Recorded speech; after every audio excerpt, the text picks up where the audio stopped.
Almost a year later, I'm finally getting my hands on the Sega Genesis Mini. Now, the Mini evolution of all gaming consoles has been, quite frankly, on a big hype right now. The TurboGrafx 16 came out today, the NES and SNES Classic came out the last few years, and who knows, we should get a Nintendo 64 Classic soon. That being said, not all mini systems are created equal, and we're going to go ahead and check out now if this one is worth the money, especially now at the discounted price. It does come with two controllers, the power adapter, the all-in-one package, has one of the most extensive game lists that came with the console. Additionally, Sega did do some things differently than Nintendo and Sony and TurboGrafx in these particular instances. So in this video, we're going to go ahead and break it down, unbox it, share with you some tips and tricks and some things you might not know that the console can do.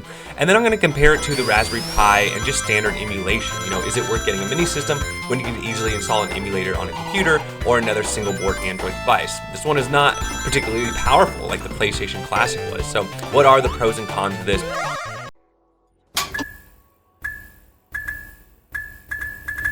So I purchased mine brand new through Amazon, and this is Memorial Day weekend, so I think there's going to be a huge push on these.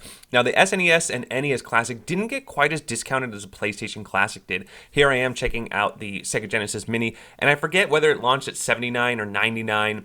I know $79.99 is the typical price, so to save $30 on it was a pretty big deal. It also does come with two controllers, and it does come with the power supply. The unboxing experience was fantastic. The box itself is well packaged, it has some weight to it, and all the official graphics. It really felt great what I was opening. Now the controller, they are beefy. I did not remember how big these controllers were because I've been using aftermarket ones for a while, and we'll talk about them in a second. But these controllers are really cheap. The D-pad is fine. The ABC buttons, I mean, they're just really flimsy and they're just not my favorite. You do have one little plastic piece you can remove from the case here. It has a dummy volume button. There's also a dummy headphone jack right below it that doesn't even have a hole in it. It does have an on and off and a reset button. It does have a little cartridge that you can, I understand that you can buy these like add-ons to it that make it look like a, you know, a Sega 32X. And then in the front there, you have two USB slots, and in the rear you have an HDMI and the power in. Now, just off the first bat, yeah, it looks great. I like the matte and the glossy finish. The color coding is right on. And the fact that this is a, you know, copyrighted Sega product is pretty cool, especially when, you know, if you watch my channel, we've had a lot of third-party cases and things like that, and they're never quite there. They get close. They don't necessarily get there totally. So you can wall mount this thing, and that's honestly what I think this thing would be great for, is just how small it is. You can easily the portability factor is great. Bringing this to a party, people will gravitate towards this thing. I guarantee it. I recommend the 8-bit DOE M30 controller. Make sure you get it with the 2.4 gigahertz dongle so it works properly. There's also this Hyperkin controller that I'll put a link to that's much cheaper, wired, and it will give you the 6-button layout. That's another problem with the controls. You only get 3 buttons, but for the games included on the system, there's only 2 games that would even use the 6-button configuration, Street Fighter, and another fighting game, so you're not going to miss it much. Now here we are in Contra game after our first boot, and I am running in 4:3 resolution, but do know you can easily change this to widescreen. I don't know why you would, but you could, and you can also turn on a CRT bezel. Now here was a bonus, was Tetris. Tetris was not included on the original Sega. I have to tell you though that from other reviews I watched, you know, it has some, it's not the best version of Tetris, let me just put it that way. So here's an Altered Beast with the CRT shaders on. And as you see, in my opinion, it looks kind of cool. The thing I don't like about it though is it actually makes the screen a lot darker. Like, look at that contrast. Now obviously Sonic 2 is a much brighter game, but I have to say I played some other games and that shader is just not something that I'm that interested in. So here's the common complaint when I was watching other people review the Sega Genesis Mini, is that this little emerald hair stutters in and out and it's not emulating correctly. And you're gonna find stuff like that in any emulator, but at the end of the day, it plays just like the original and you can have a ton of fun. You're not gonna wanna put this thing down. Now something really cool is you can either hit the reset button on the hardware itself on the console or hold down start and you go to this menu here. And this menu allows you to quit the game. It also allows you to save and load your game, which is really cool. I have to say that's the issue with emulation is, for example, like when my wife plays, she has a hard time loading and saving the state and knowing what the hotkeys are and everything else. This makes it super simple.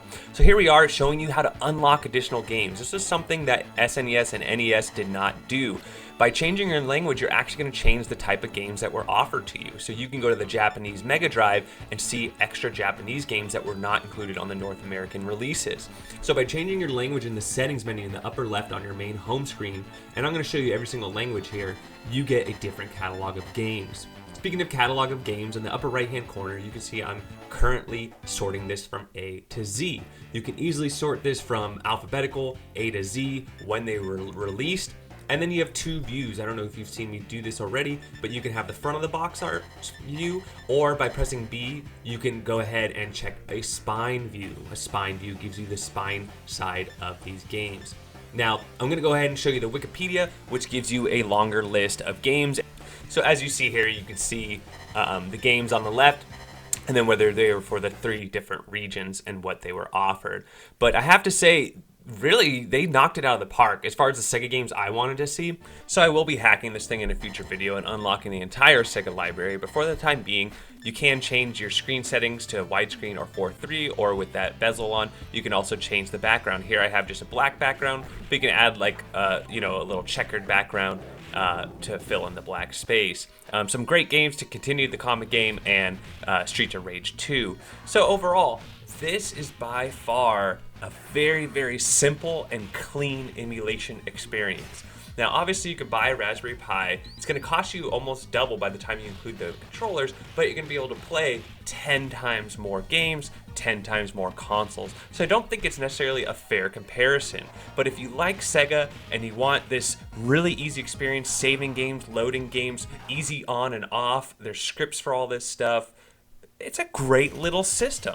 So that's what I think. I think if you like Sega, if you want something simple, you're a collector, or you want to get it as a gift, you get it right now. If you already have a Raspberry Pi and you're happy with that experience, you could skip on this one or wait till it gets reduced again. But that's what I think. Let me know what you all think. Don't forget to like and subscribe, and we'll catch you on the next one.